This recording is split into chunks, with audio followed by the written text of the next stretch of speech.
안녕하세요. 아나운서 김민지입니다. 어쩌면 아동폭력을 당한 피해 아동들은 다르게 사는 것이 무엇인지조차 몰랐을 겁니다.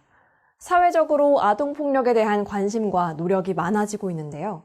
돌봄이 필요한 취약계층 아동들을 위해 헌신하고 계신 모든 종사자 선생님들의 노고에 감사드립니다.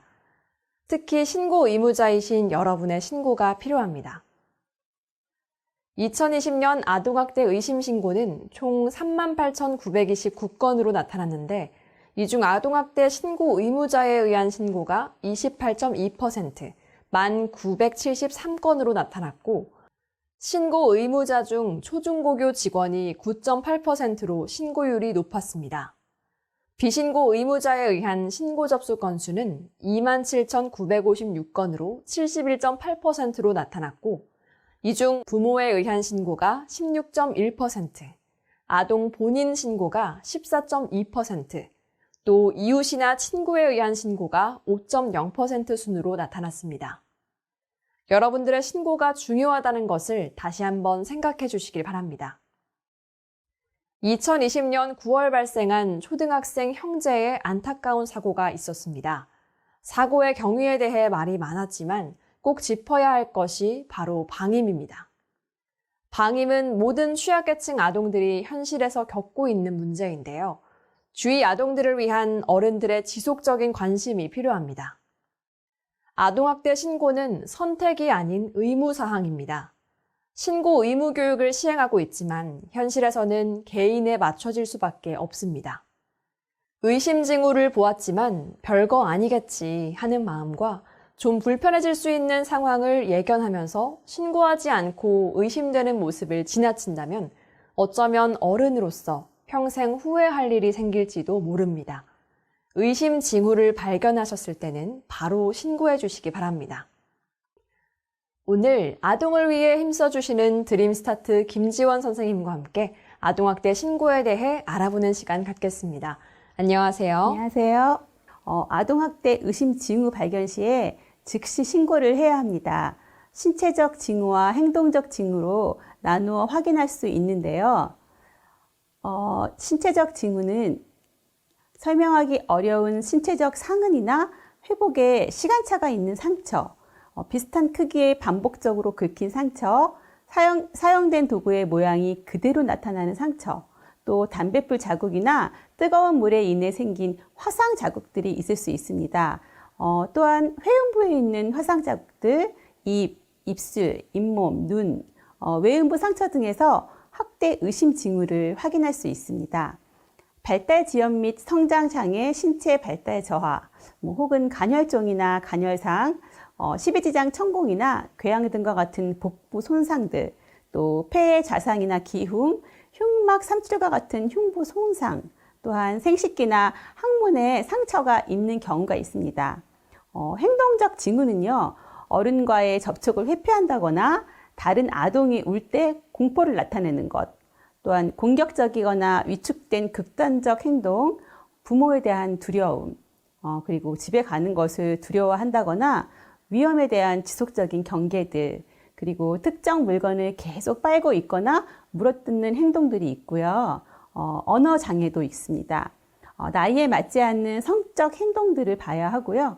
해박하고 조숙한 성 지식들, 명백하게 성적인 묘사를 한 그림들, 타인과의 성적인 상호관계, 동물이나 장난감을 대상으로 하는 성적인 상호관계 등이 있을 수 있습니다.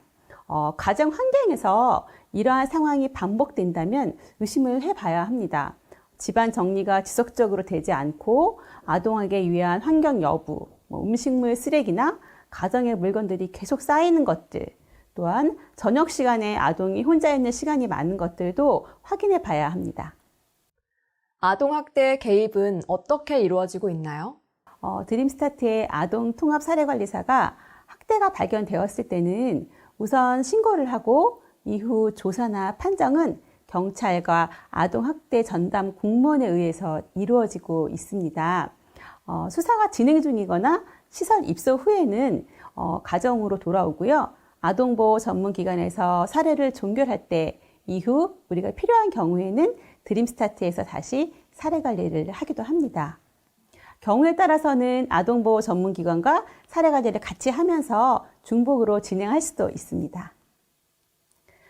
신고 의무자에 해당하는 사람은 직무를 수행하면서 아동학대 상황을 알게 된 경우나 그 의심이 되는 경우에는 시도 혹은 시군구 또는 수사기관에 즉시 신고해야 될 의무가 있습니다. 아동학대 조사는 아동학대처벌법 제11조에 의거 신고 접수된 아동학대 의심 상황을 확인하는 절차, 신고 장소로 가서 피해 아동과 행위자, 기타 대상으로 신고된 내용을 조사합니다. 사례 판단은 조사하면서 피해 아동, 학대 행위자, 기타 취득한 진술, 증거 자료를 토대로 경찰과 아동학대 전담 공무원이 아동학대에 대해 조사하고 판단하고 있습니다.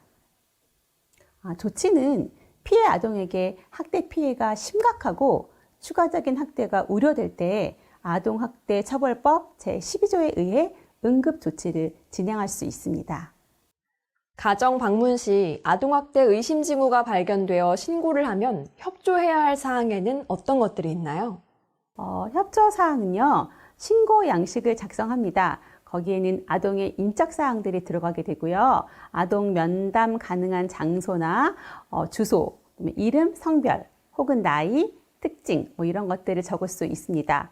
학대가 의심되는 이유나 상황을 설명해야 하고요. 또한 응급 상황의 여부를 말할 수 있습니다.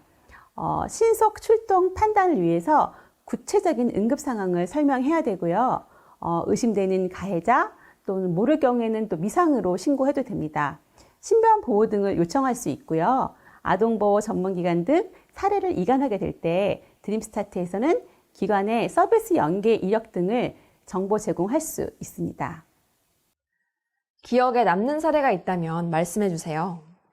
쓰레기 방치 등 가정에 정리정돈이 이루어지지 않아서 계속 주변에 신고가 있던 집이 있었는데요. 저희 드림스타트에서 사례 관리를 진행하고 난 이후에도 개선이 되지 않았습니다. 이 가정에는 영유아를 포함해서 4명의 아동이 있었는데요. 이후 방임으로 신고가 되었고요. 시설로 가게 되었습니다. 그 가정에는 정리정돈 서비스나 도배 장판 교체 등이 이루어져서 이후에 아동들이 가정으로 복귀하게 되었습니다. 드림스타트 통합사례 관리자들이 아동학대 신고 부분에 있어서 주의 깊게 살펴야 하는 것은 무엇이 있나요? 드림스타트의 아동 통합사례관리사들은 지속적인 사례관리를 통해서 가정 방문 시 아동학대 피해 아동이 있는 것에 대한 관심을 가지고 잘 살펴야 합니다.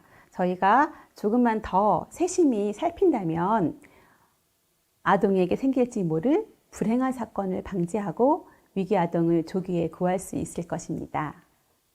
아동학대 미신고 시 1,000만 원 이하의 과태료가 부과됩니다. 아동학대 신고 의무자는 공익신고자 보호법에 의해 신변이 보호되고 있습니다. 네, 좋은 말씀 감사합니다. 어려운 환경의 아이들이 희망을 잃지 않고 자신의 꿈을 펼칠 수 있도록 힘써주시는 여러분의 노고에 감사드립니다. 활동하시는데 많은 어려움이 있으시겠지만 아동에게 생길지 모를 불행한 사고를 사전에 발견하여 위기 아동을 조기에 구하는 일에 힘써주시기를 바랍니다.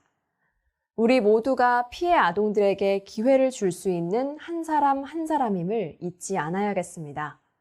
신고 의무자이신 여러분의 관심과 실천이 아이들에게는 행복한 미래가 펼쳐질 것입니다.